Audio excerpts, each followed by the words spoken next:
होता नहीं है तभी कहा जाता है कि आप केवल एक इनिशियल एक वीडियो या किसी के बयान को सुन के ये निर्णय ना ले लें कि जो वो कह रहा है वो सच ही होगा। स्टार्टिंग में खबर क्या चली, फायरिंग हुई है हर जगह। पहले मॉर्निंग में, रात में सबसे पहली वीडियो यही चली कि भैया 8-10 राउंड फायरिंग हुई है। सुबह पुलिस ने सीसीटीवी सारा कुछ चेक करके अपने प्रेस नोट में भी ये क्लियर कर दिया कि किसी तरह की कोई फायरिंग नहीं हुई है। चूँकि चिल्ला चिल्ला के कहा गया था, किसी भी आम आदमी को लगेगा कि भैया फायरिंग हुई है तभी तो कोई कह रहा है कि फायरिंग हुई, बिकॉज़ फायरिंग जैसी चीज़ तो कोई यूँ ही कह नहीं सकता है, क्योंकि आवाज़ आती है गोलियां की जब चलती है, तो वो भी 8-10 फायरिंग सुनने में भी थोड़ा डरावना लगता है और लगता है कि नहीं कुछ तो गलत हुआ है।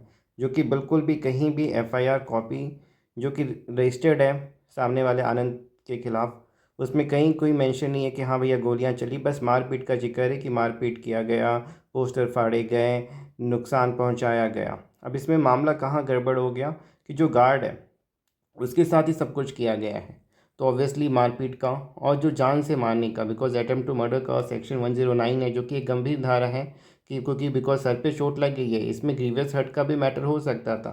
बट पुलिस ने सारी धाराएं जो हो सकती थी वो लगाई हैं। अब उसके पीछे पुलिस के ऊपर दबाव है, प्रेशर है, क्या है वो भी एक देखने वाली चीज़ है। बिकॉज जिस तरीके से पुलिस ने एक्शन लिया वो भी एक देखने वाली चीज़ थी कि कोई बहुत बड़ी घटना हो गई हो। ये कोई घटना पहली बार नहीं हुई है कि दो कोचिंग वालों के बीच में किसी भी चीज़ को लेके मारपीट होना। और वजह भी जो स्टार्टिंग में नज़र आ रही है कि शुरुआत किसने की। समझदार आदमी देखता है कि शुरुआत कैसे हुई।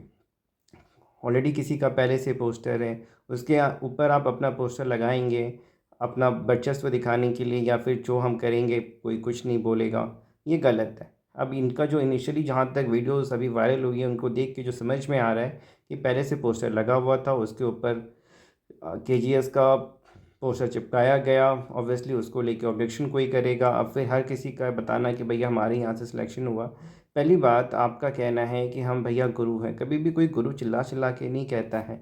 इसको सिंपली कहते हैं कि आप बिजनेस कर रहे हो कि हमारे यहाँ से इतना इतना सिलेक्शन हुआ। क्या एक तरफ तो कहते हो कि पैसे की लालच नहीं है, हम फ्री में पढ़ाते हैं, सस्ते दामों में पढ़ाते हैं, वो भी एक बिजनेस है। कोई भी इकोनॉमिक्स का स्टूडेंट या थोड़ा समझदार होगा कि किस तरीके से सस्ते दामों की चीज़ें बेच के आप ज़्यादा कस्टमर ला सकते हैं और अल्टीमेटली प्रॉफिट होता है। महंगा बेचोगे तो ऑब्वियसली उसके कस्टमर कम होंगे, आप चीज़ों को सस्ता बेचेंगे प्रॉफिट मार्जिन ऑब्वियसली कम होगा, बट नंबर ऑफ़ कस्टमर्स इतने ज़्यादा होंगे कि आपका प्रॉफिट मार्जिन वहाँ से आएगा। अगर पैसा नहीं आ रहा है तो फिर हॉस्पिटल्स या फिर जो भी कोचिंग सेंटर दिल्ली मुंबई में आपके खुल रहे हैं वो कहाँ से खुल रहे हैं? जब आप फीस ही नहीं ले रहे हैं स्टूडेंट से तो फिर पैसा कहाँ से आ रहा है, बिजनेस कहाँ से चल रहा है आपका? सवाल तो है।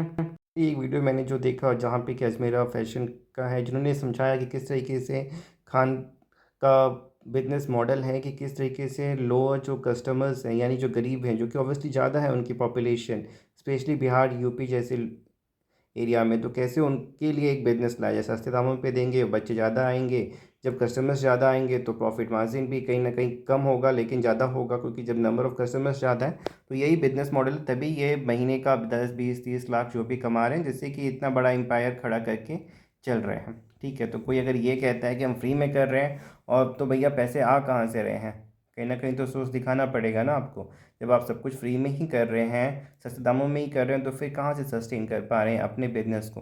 तो ऑब्वियसली अब इनको बिजनेसमैन भी कह सकते हैं, पॉलिटिशियंस भी कह सकते हैं, बिकॉज जिस तरीके से आप एक हॉस्पिटल रन कर रहे हैं, एक तरफ आप खुद को टीचर कह रहे हैं, फिर राजनीति बयान देना, पॉलिटिशियंस, तो आज के डेट में टीचरों को भी टीचर केवल कहना, बिकॉज टीचर हमेशा इन सब चीज़ों से बचता है। लेकिन आज के टीचर्स को आप देखेंगे सोशल मीडिया पे अपने आप को ऊपर रखने के लिए राजनीति बयान, जिन मामलों में नहीं भी पढ़ना है उन मामलों में बयान, जिससे कि हाईलाइट हो, बिना बात के लड़ाई विवाद किया जाता है।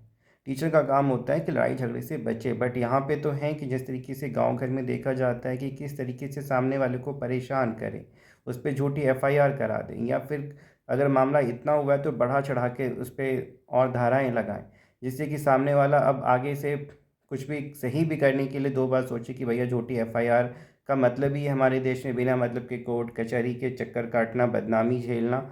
और यहाँ पे जो एफआईआर जब मैंने पढ़ा तो जो ये सामने वाले के भाइयों के ऊपर भी एफआईआर, मतलब इनके परिवार का जो स्पेशली नाम मेंशन है कि इनके दो भाई, और ये खुद उस घटना को करवा रहे हैं या कर रहे हैं। आता है जो कि धीरे धीरे सामने आ रहा है, क्योंकि इनके बयान देखो डाउट तो रेज होता है, क्योंकि अगर इंसान सच होता तो पहला स्टेटमेंट ही आपका डाउटफुल है, जो कि गलत खुद पुलिस ने ठहरा दिया कि कोई भी गोलीबारी जैसी चीज़ें, फायरिंग जैसी चीज़ें हुई नहीं है। तो डाउट है कि भैया आपने फैब्रिकेटेड आरोप लगाए हैं, एलिगेशंस लगाए हैं। एफआईआर भी जो दर्ज की गई है जिसके साथ मारपीट हुई उसके द्वारा नहीं, मैनेजमेंट का जो मतलब मेन मैनेजर है उसने कराई है। यहाँ पे एफआईआर कराना चाहिए था तो खान सर को खुद कराना चाहिए था, नहीं खुद भी नहीं।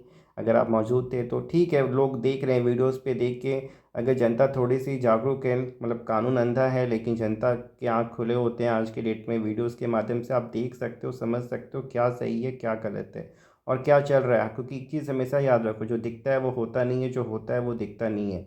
ये चीज़ें आपको अपने दिमाग से समझनी पड़ेंगी, अदरवाइज़ वीडियो को हर चीज़ देख के आप सच मान लोगे तो फिर तो वही वाली बात है कि जो दिख रहा है उसी को आप मान रहे हैं, तो फिर बेवकूफ़ी वाली बात है। को थोड़ा सा समझ आपको भी, एक टीचर जो कि स्कूल में चाहे वो first second fourth fifth class को भी पढ़ाता है, ग्रेजुएशन करता है, बीएड करता है और फिर जाके इंट्रेंस एग्ज़ाम क्लियर करके बच्चों को पढ़ा रहा है, बट जो कोचिंग के बच्चों को इंट्रेंस एग्ज़ाम की तैयारी कर रहे हैं, क्या इन टीचर्स के पास क्या क्वालिफ़िकेशन है? मैं आपको ऐसे टीचर्स बता दूंगा जो कि विपिन के एक नाम से भी हैं, जो कि केवल 12th पास हैं, बट फिर भी लोगों को मैथ्स और पता नहीं क्या क्या जीके जीएस पढ़ा रहे हैं, लोग पढ़ रहे हैं, सबसे बड़ी बात है। तो इसमें पढ़ाने वाली की गलती है या भारत की जनता की? फिर तो वही वाली बात है कि एक अनपढ़ भी इंसान आज के डेट में हमारे देश में इलाज कर रहा है, और ऐसा नहीं है कि कई बार वो एक जो एमबीबीएस डॉक्टर से अच्छा इलाज कर रहा है तो क्या उससे हम डॉक्टर कहेंगे? क्या हम उसी से इलाज कराएंगे? कहेंगे नहीं झोला छाप डॉक्टर से भैया बीमारियाँ, तो लोग गाँव में वही चीज़ें फॉलो कर रहे हैं और बच्चे भी उसी तरीके से, जो अनक्वालिफाइड मैं कहूँगा कि टीचर है उनसे पढ़ के खुद को अगर कुछ अच्छा हो भी जा रहा है तो उसका ये मतलब नहीं है ना कि वो पढ़ाने वाला अच्छा है। लोग तो भैया गाँव में जड़ी बूटियाँ या फिर फेक डॉक्टर्स या दवाइयों की दुकान से भी दवाइयाँ खा के ठीक हो जाते हैं। तो टीचर्स है ना, एटलीस्ट ये अपनी क्वालिफ़िकेशन पब्लिक करें कि भैया जो बच्चे इनसे पढ़ने जा रहे हैं इनकी क्वालिफ़िकेशन क्या है। उसके बाद बच्चे खुद डिसाइड करें, बिकॉज़ जब भी आप एक एडवोकेट के पास जाते हैं हमारे जैसे, या डॉक्टर के पास, डॉक्टर अपनी क्वालिफ़िकेशन पब्लिक के लिए अपने बोर्ड में लिखता है। टीचर्स भी एटलीस्ट अपनी क्वालिफ़िकेशंस तो लिखें, एक्सपीरियंस लिखें कि हाँ मैंने यहाँ तक ये चीज़ें पढ़ी हैं। थोड़ा इनिशियली उससे तो फ़र्क पड़ता ही पड़ता है, लेकिन अगर वो खुद 10th 12th पास है और फिर आपको बहुत सी ज्ञान की बातें बता रहा है, फिर तो वही वाली बात है कि हमारे देश में एक अनपढ़ आदमी भी नेता बन रहा है, और वो कई बार एक ऐसी बातें कर पाता है जो कि पढ़ा लिखा, इवन पढ़ा लिखा तो छोड़ो, इवन एक PhD qualified, post graduate qualified, highly qualified इंसान भी नहीं कर सकता है। तो लेकिन उस पढ़े लिखे में और अनपढ़ में अंतर होता है ना। जिसे मैंने आपको समझाया कि कोई अनक्वालिफाइड है, मेडिकल कोई डिग्री नहीं है, फिर भी इलाज किया, ऑपरेशन तक कर रहा है, ठीक भी इंसान हो जाते हैं, तो इसका ये मतलब तो नहीं है कि भैया हम उसी से इलाज कराएं। उसी तरीके से जो टीचर्स हैं जिनसे आप पढ़ रहे हैं उनकी क्या क्वालिफिकेशन है, उनका क्या एक्सपीरियंस है, वो एटलीस्ट पब्लिक डोमेन पे बोर्ड पे लगाएं। उसके बाद बच्चे डिसाइड करें, और बच्चों को जागरूक होना पड़ेगा। वैसे अंधभक्त बनोगे फिर तो हर कोई आपको बेवकूफ़ बनाएगा, वो चाहे किसी भी फील्ड में हो, कैटेगरी में हो, चाहे वो मेडिकल हो, लॉ फील्ड हो, या फिर टीचर्स के फील्ड में हो, या फिर दुकानदार हो। तो जागरूकता ही है। वैसे जो आपकी राय है नीचे कमेंट करें, जो मुझे दिखा, जो मुझे समझ में आया, मैंने अपनी राय रखी है। अब आप भी अपनी राय नीचे कमेंट करके बता सकते हैं। वीडियो को शेयर करें।